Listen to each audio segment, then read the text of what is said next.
C'est l'après-midi, je vais donc vous parler de nanoparticules et les différentes méthodes qu'on a mis au point pour les caractériser dans différents types d'échantillons. On commencera par des échantillons de l'agroalimentaire et je vous présenterai ensuite une application sur les produits pharmaceutiques.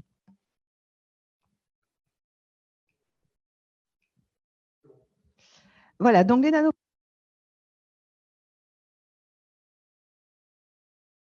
dans notre vie quotidienne, puisqu'en fait on les utilise sans le voir parce qu'elles sont toutes petites.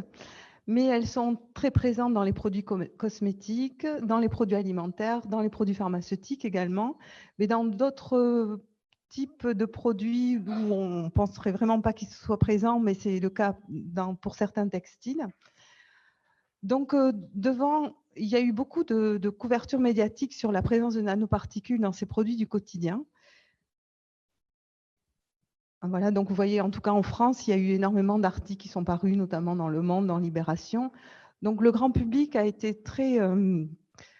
s'est senti très concerné par la présence de ces nanoparticules parce qu'on a utilisé le mot nano qui fait un peu peur à tout le monde. Mais il faut quand même préciser que dans le domaine de l'agroalimentaire, ces particules en fait sont utilisées depuis des décennies. Et c'est que depuis que des nouvelles méthodes d'analyse plus sensibles sont apparues, qu'on a pu caractériser la fraction nanoparticulaire. Mais elle était présente avant, on ne s'en est jamais trop posé de questions. Et c'est depuis quelques années, 5-6 ans, que tout le monde a un petit peur peur des nanoparticules, alors qu'en fait, ils étaient déjà présentes. Alors, quand on parle de nanoparticules, on discerne généralement les nanoparticules organiques des nanoparticules inorganiques. Donc là, on va s'intéresser plus particulièrement aux nanoparticules inorganiques. Donc on voit ici, voilà, là vous avez la répartition de l'utilisation. Bon, c'est un peu ma répartition d'après différents chiffres que j'avais. Donc ce sont les nanoparticules d'argent qui sont les plus utilisées dans les produits de consommation. Ensuite, il y a le dioxyde de titane, la silice, l'oxyde de zinc et l'or. Et après, il y a d'autres types de nanoparticules qu'on peut trouver de façon plus occasionnelle. Donc l'argent, en fait, les nanoparticules d'argent sont très utilisées parce qu'en fait, c'est un agent antimicrobien. Donc, il est utilisé dans tous les emballages alimentaires et autres pour que la durée de vie des produits soit plus longue. On le retrouve également dans tous les vêtements antitranspirants pour éviter que les odeurs nauséabondes se développent. Donc, dans toutes les chaussettes pour le sport, les t-shirts pour le sport, il y a des nanoparticules d'argent.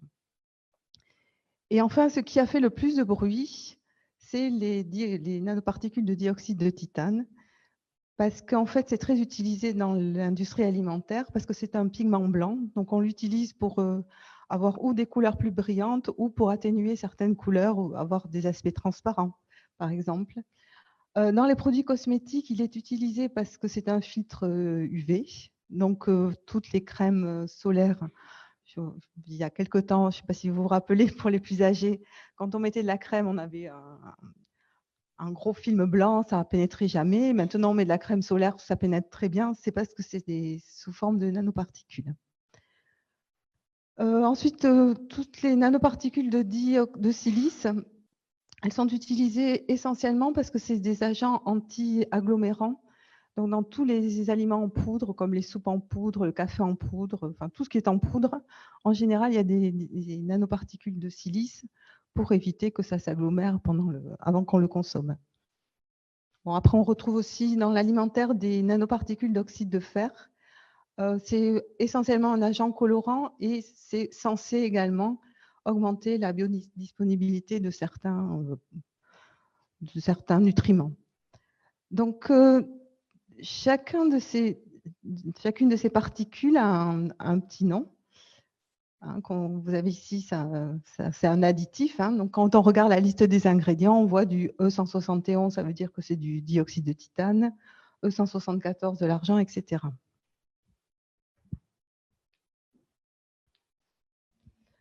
Alors, quels sont les effets sur la santé humaine? Alors, c'est une grande question. Alors, par voie cutanée, on se rend compte que finalement, toutes les études montrent que ce ne serait pas tellement toxique parce que ça ne pénètre pas la peau. En revanche, par inhalation, ça a été reconnu quand même comme un carcinogène, notamment pour les gens qui sont exposés professionnellement à ces nanoparticules de dioxyde de titane. Par ingestion, on ne sait pas grand-chose encore, en fait. On sait que l'apport journalier est très important pour les enfants, beaucoup plus que pour les adultes, parce qu'il est très utilisé dans les bonbons. Donc, ce qui fait qu'on en trouve énormément dans l'alimentation enfantine qui mange plus de bonbons que les adultes. Alors, il y a certaines études qui tendent quand même maintenant à montrer que ça serait un carcinogène assez évident, mais ça manque encore de précision et de confirmation. Donc, parallèlement à toutes ces études, bon, la législation a un peu bougé. Donc, il y a une définition depuis 2011 par la communauté européenne qui dit on considère que c'est un nanomatériau si 50% des particules ont une taille comprise entre 1 et 100 nanomètres.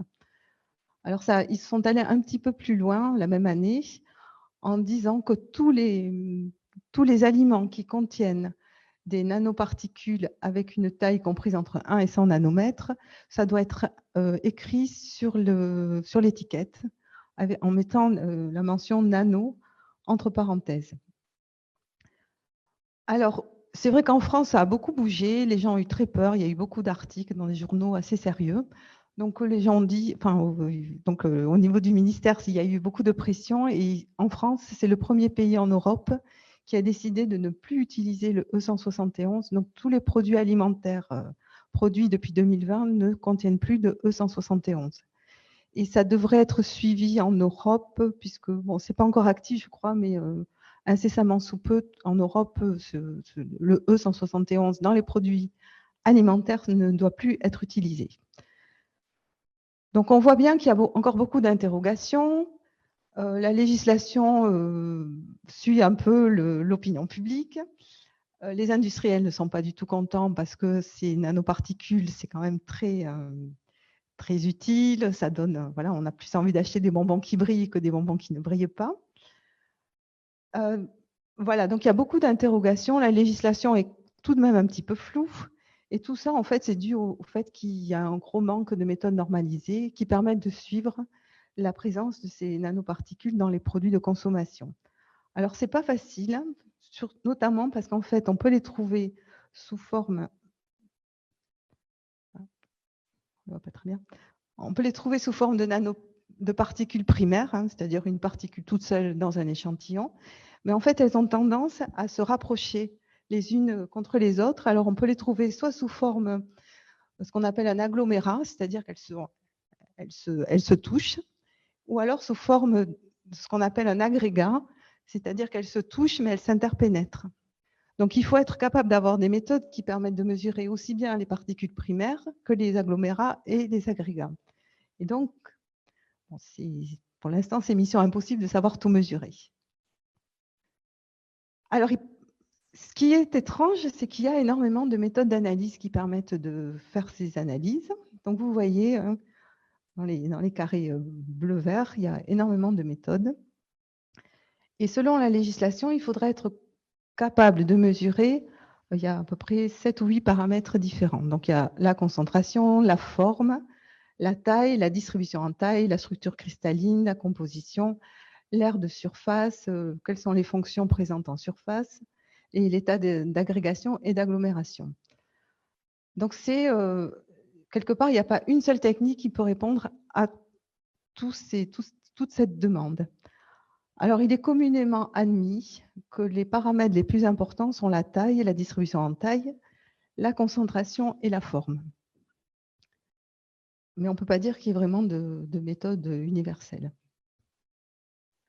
Alors, si on regarde un petit peu dans la bibliographie comment les gens font pour faire cette caractérisation, on se rend compte qu'il y a quand même à peu près un tiers des publications qui ne dosent que l'élément total. C'est-à-dire qu'au lieu de doser le dioxyde de titane, on ne dose que le titane. Il y a quand même 2 tiers des méthodes où il y a une caractérisation spécifique de ces nanoparticules. Et à ce moment-là, les méthodes utilisées sont essentiellement la microscopie électronique qui est une technique qui permet en plus de visualiser les particules, et qui a l'inconvénient de ne pas être une méthode de routine. C'est-à-dire que si vous avez des contrôles à faire sur de nombreux produits, ça va être très difficile de la mettre en œuvre. Ensuite, on voit des techniques chromatographiques ou des techniques de séparation comme la 4F. Et on voit également une méthode qui s'appelle Single Particle ICP-MS qui se développe. Donc ça a été fait en 2016, cette étude bibliographique, et je pense que maintenant, on a vraiment doublé les C14%. Alors pourquoi c'est intéressant le Single Particle ICP-MS? Pour deux choses. C'est une méthode qui peut être utilisée en routine. Donc ça, c'est déjà un bon point.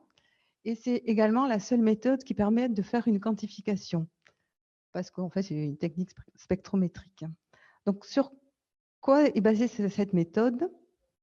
C'est basé sur le fait que quand une particule arrive dans le plasma, elle n'est pas atomisée de la même façon que quand l'élément est libre. Ce qui fait que ça se traduit, quand on suit le signal, à chaque fois qu'une particule arrive au niveau du plasma, il y a un pulse comme ça, et qui va se distinguer du bruit de fond qui correspond, donc si on prend le titane, au titane dissous. Donc là, c'est le titane dissous, et là, c'est une particule qui arrive au plasma. Alors, ensuite, on va traiter ces données à l'aide d'un logiciel. Donc maintenant, la plupart des constructeurs ont intégré le logiciel dans leur appareil. Alors, il y a beaucoup d'hypothèses quand même derrière tout ça. On va supposer que la particule est sphérique. Il faut avoir un ICP-MS de dernière génération, parce qu'il ne faut pas rater la fenêtre, c'est-à-dire qu'il faut vraiment mesurer la particule quand elle est là.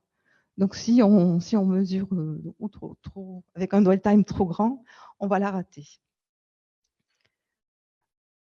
Et c'est également basé sur une mesure avec une dilution infinie de l'échantillon, parce qu'il faut vraiment que les particules arrivent une à une au niveau du plasma. Donc, on va diluer énormément l'échantillon. Donc, les informations obtenues peuvent être différentes. On obtient le diamètre moyen, le diamètre médian, la distribution en taille des particules, leur concentration. Et on peut également, en traitant le signal du bruit de fond, obtenir la teneur en éléments dissous. Alors, les avantages sont que c'est une méthode qui est simple, qui est rapide, sensible, spécifique. Bon, il y a évidemment des inconvénients qui sont on ne pourra analyser des nanoparticules que si elles contiennent un élément détectable en ICP-MS. On va supposer que la particule est sphérique, ce qui n'est très rarement le cas, mais on fait comme ça. Au niveau du diamètre minimal que l'on peut déterminer, ça va dépendre du type de particule. Donc, pour des éléments comme l'or et l'argent, on aura un diamètre minimal beaucoup plus bas qu'avec le dioxyde de titane. Pardon, je ne sais pas comment on revient en arrière. Bon, c'est pas grave. Là, je vais vous présenter maintenant, à part tout ce qu'on a développé avec cette méthode, et notamment cette étude qu'on a réalisée en collaboration avec le SCL. Donc, le SCL, c'est le laboratoire des fraudes qui est rattaché je ne sais plus quel ministère en France, mais en fait, c'est le laboratoire qui contrôle toutes les fraudes. Donc, je vous ai dit, maintenant, il y a obligation d'étiquetage. Donc, ça veut dire qu'ils vont sur le terrain, ils prennent les produits, ils disent, voilà, il y a très probablement des nanoparticules. Je regarde l'étiquette, il n'y a pas écrit nano entre parenthèses. Donc, je prends le produit, je vais contrôler qu'il est conforme à l'étiquette.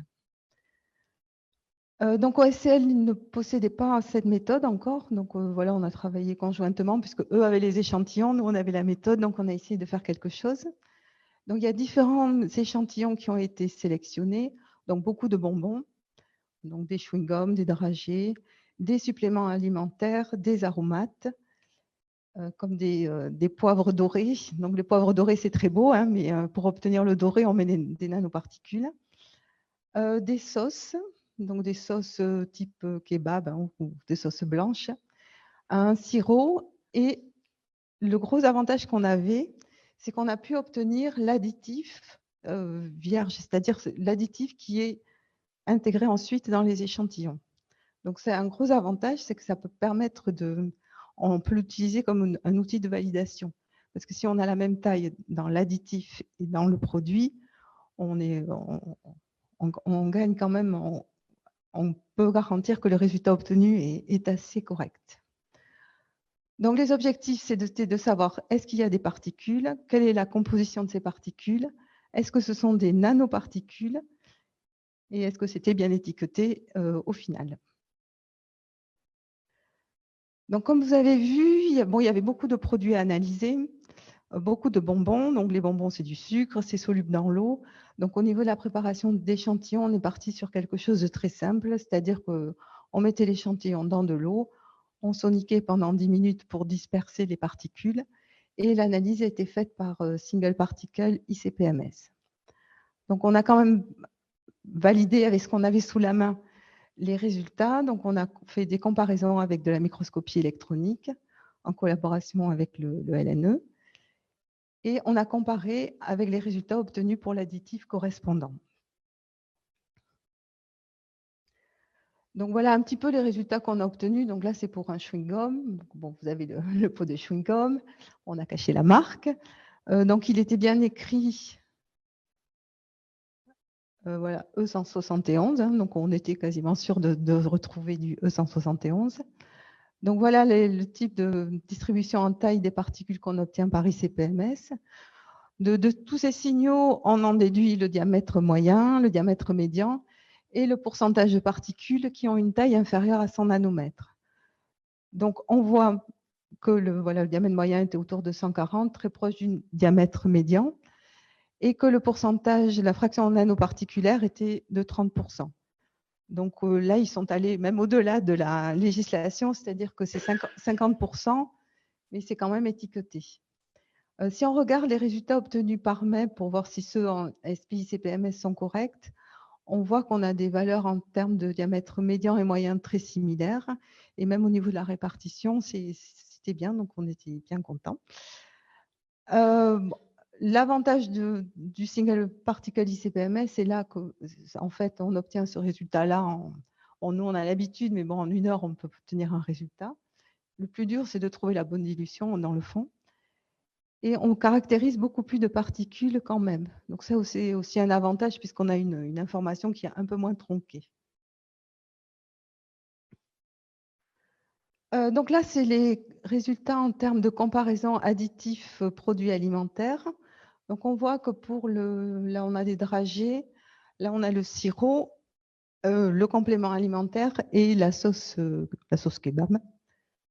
Donc on voit que pour les 3 premiers échantillons, on a un bon accord entre les tailles de l'additif et dans le produit. Donc, dans le produit, c'est toujours plus compliqué parce qu'en fait, il y a la matrice du produit qui vient altérer un petit peu, et notamment si l'extraction n'est pas correcte. Donc, on voit que pour les 3 premiers produits, on a un accord qui est assez bon. En revanche, dans le cadre de la sauce kebab, on a des résultats qui sont un peu différents entre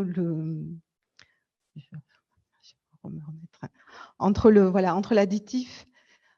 Dans l'additif, vous voyez qu'on a quelque chose qui est beaucoup plus grand que dans la sauce elle-même. Alors, c'est vrai que la sauce, en fait, c'est la matrice la plus complexe qu'on a étudiée. Il y a du gras, il y a beaucoup de choses qui font que, quelque part, très probablement, ces résultats sont dus à une extraction qui n'est pas bonne. Donc, on a travaillé un petit peu sur l'extraction, du coup, pour essayer d'avoir quelque chose d'un peu mieux. Donc, on a essayé différents milieux. Donc, on a pris de l'eau, ça c'est les résultats précédents. On a pris des surfactants afin d'essayer de disperser au maximum les particules. Donc, les surfactants, c'est du SDS. Et on a essayé aussi, également du HMPNA. On a essayé tout simplement des minéralisations acides ou avec de l'eau oxygénée, dans le but en fait de détruire la matrice et de ne garder que les particules en solution. On a également essayé des enzymes, une hydrolyse enzymatique et une extraction alcaline avec du TMAH. Et donc, on voit qu'au niveau de l'ingrédient, bon, les résultats sont, quelle que soit la méthode, ils sont très corrects. En revanche, dès qu'on passe à l'échantillon de kebab, en fait, on voit que ce qui marche le mieux, ce qui permet d'extraire le plus de particules, c'est l'extraction enzymatique et l'extraction au TMAH.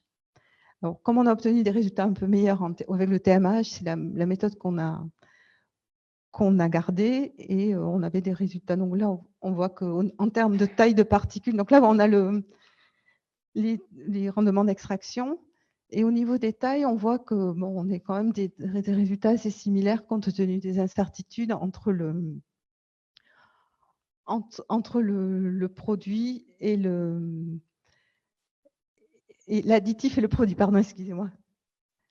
Alors, ce qu'on voit également, c'est qu'avec le TMH, les tailles sont un peu plus petites. Donc, c'est très probablement parce qu'en fait, on extrait et on disperse beaucoup mieux avec le TMAH qu'avec les enzymes. Voilà, donc après, on a validé la méthode. Donc, pour ça, on a pris une sauce qui ne contient pas de nanoparticules qu'on a dopée. Donc, on a pris une mayonnaise. On a dopé avec deux types de solutions dopantes. Donc, le premier, c'est un matériau de référence qui a été fabriqué en Europe, donc qui est bien caractérisé. On connaît bien la taille, on connaît bien les concentrations des particules. Et on a également dopé avec l'additif qui est utilisé dans la sauce blanche. Donc là, on était content. On a des taux de recouvrement qui sont très bons. En termes de taille, on est, compte tenu des incertitudes, assez proche des valeurs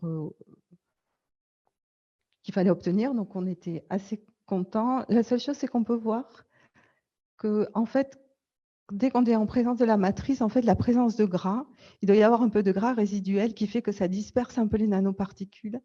Et c'est pour ça qu'on a toujours des tailles un peu plus faibles dans l'échantillon que dans l'additif lui-même.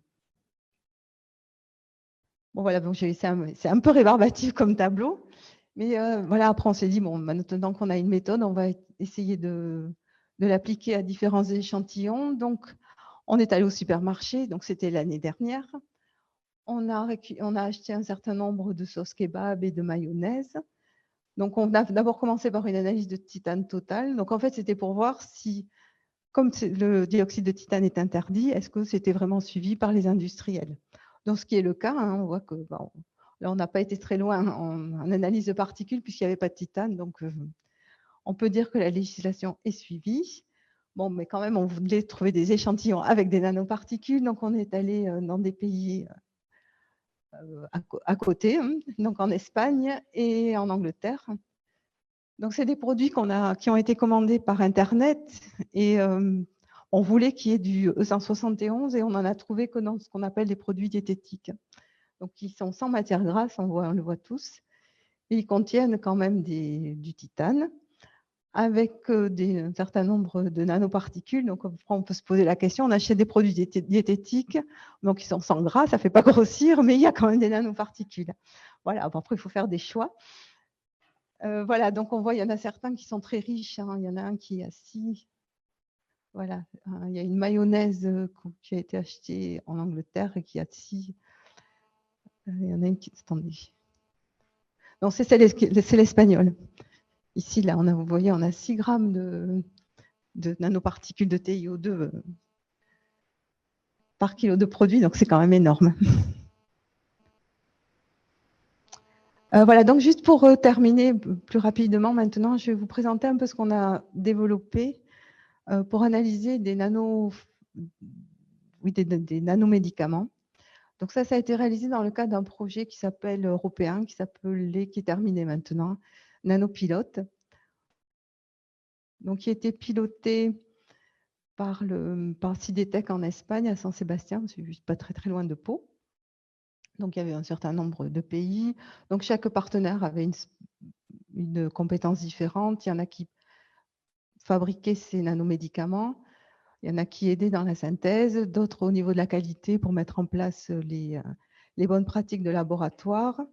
Et nous, donc, notre rôle, c'était de mettre en place des méthodes de caractérisation pour essayer de voir si ce qui avait été fabriqué correspondait à ce qui était espéré au départ.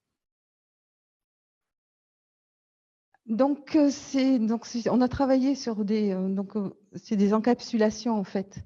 C'est des biopolymères qui encapsulent un antigène dans ce cas-là. Donc, vous voyez que c'est vraiment des nanoparticules avec le produit actif au milieu. Et en fait, quand c'est administré sous forme de nanoparticules, c'est censé atteindre de traverser les barrières physiologiques plus facilement et d'atteindre l'endroit exact où il faut traiter. Voilà, donc là, vous voyez qu'il n'y a pas de métal, il n'y a pas d'élément qui puisse être détecté par ICP-MS, donc on a été obligé d'utiliser une autre méthode. Donc, cette méthode, c'est la 4F qui est couplée avec différents détecteurs et notamment le MALS, qui est un détecteur granulométrique qui va nous permettre d'obtenir la taille. Donc, en A4F, on sépare les particules en fonction de leur taille. Donc, bon, il y a un système de flux avec des forces différentes. Et si tout va bien, on a les particules les plus fines qui sortent en premier et les plus grosses en fonction de leur grosseur. Donc, pour être assez rapide, voilà le type de chromatogramme. Après quand même des mois et des mois d'optimisation, on obtient, ce n'est pas un chromatogramme, ça c'est l'habitude, ce qu'on appelle un fractogramme. Donc, ce qui est très intéressant, c'est qu'on voit, ici on a un pic, en fait ça correspond à l'antigène libre. Je vous disais que l'antigène est compris dans la nanoparticule, donc on arrive à avoir un signal de ce qui n'a pas été encapsulé. Et ensuite, ici, on a un pic. Donc, ce qui est intéressant, c'est de voir qu'on a une distribution en taille qu'on appelle monomodale, hein, c'est-à-dire qu'on a un seul type de particules. Donc, ça, c'est bien. Voilà, après, on peut avoir accès à différents diamètres, hein, les diamètres géométriques, diamètres de gyration. Bon, c'est un peu compliqué, donc je ne vais peut-être pas me rentrer dans les détails. En fait, ce qu'on a vu, c'est qu'on était capable de doser à la fois l'antigène et la taille des particules qui avaient été produites. On a pu montrer, comme les gens qui l'avaient fait n'étaient pas très contents, mais que l'efficacité d'encapsulation n'était que de 20%. Alors, bon, l'objectif, c'est d'encapsuler le maximum de produits. Voilà, on a pu évaluer la reproductibilité de la préparation en fonction des différents batchs. Et voilà, et donc tout ça a été confirmé avec une autre méthode d'analyse qu'on a donc utilisé pour ça, le NTA et le thème, qui est vraiment la technique de référence, on va dire. Voilà, donc juste pour conclure rapidement, donc les nanoparticules sont étaient présents en France, en tout cas dans beaucoup de produits alimentaires. On voit que la législation a quand même été suivie, puisque maintenant on ne les trouve plus. Bon, il faut quand même dire que c'est peut-être beaucoup de bruit pour pas grand-chose, parce que voilà, les nanos sont présentes depuis très très très longtemps et on ne s'est jamais posé trop de questions. Au niveau des techniques d'analyse, je dirais que ces 5 dernières années, il y a eu beaucoup d'efforts. Donc, on a des techniques qui sont pas loin d'être normalisées, mais il y a encore du travail là-dessus. Et maintenant, tous les efforts doivent être mis sur les outils de contrôle qualité. On manque là cruellement de matériaux de référence certifiés. Et il faut quand même aussi, si on veut aller sur des contrôles à large échelle, il faut absolument mettre en place des exercices d'intercomparaison. Voilà. Donc,